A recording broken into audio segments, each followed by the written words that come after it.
بعضه منزل صارت علي شده بطون عندي فصل بالعظم 7 سم بتصل من 4 Israel Gaza সংঘাতের সংবাদ পরিবেশনে পক্ষপাতিত্বের গুরুতর অভিযোগ উঠেছে আন্তর্জাতিক খ্যাতিসম্পন্ন সংবাদপত্র নিউ ইয়র্ক টাইমসের বিরুদ্ধে। এই অভিযোগ এনেছেন 150 জনেরও বেশি লেখক ও কলাম লেখক। প্রতিবাদ স্বরূপ তারা একযোগে ঘোষণা করেছেন তারা আর নিউ ইয়র্ক টাইমসের মতামত বিভাগে লিখবেন না। আন্তর্জাতিক সংবাদ মাধ্যমের নিরপেক্ষতা নিয়ে এই ঘটনা নতুন করে প্রশ্ন তুলেছে।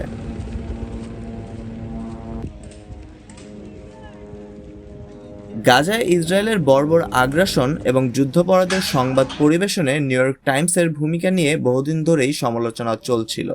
এবার সেই সমালোচনা তীব্র রূপ নিল 1.5 শতাধিক লেখক ও সাহিত্যিকের যৌথ বর্জনের মাধ্যমে। স্বাক্ষরকারীরা একটি অঙ্গীকারপত্রে সুস্পষ্টভাবে অভিযোগ করেছেন যে নিউ ইয়র্ক টাইমস ইসরায়েলি সরকার ও সামরিক বাহিনীর জন্য মাইক হিসেবে কাজ করছে।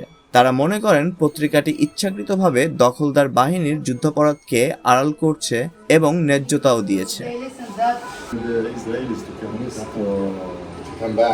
শুধু বর্জন নয়, স্বাক্ষরকারী লেখক গোষ্ঠী নিউ ইয়র্ক টাইমসের কাছে 3টি সুনির্দিষ্ট দাবিও জানিয়েছেন। তাদের প্রধান দাবি গাজায় যা ঘটছে তার ন্যায্য ও নৈতিক কভারেজ দিতে হবে।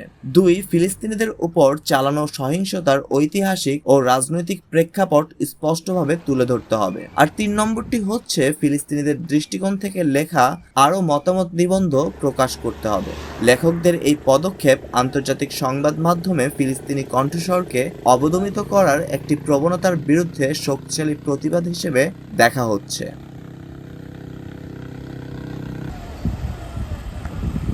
এই বর্জনের ঘোষণার বিষয়ে নিউ ইয়র্ক টাইমসের পক্ষ থেকে এখনো কোনো আনুষ্ঠানিক প্রতিক্রিয়া পাওয়া যায়নি।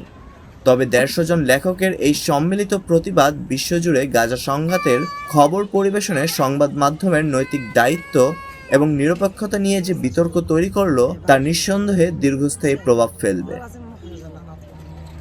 يعني أنا راجع وأنا متأكد إنه فيش حياة معدومة حتكون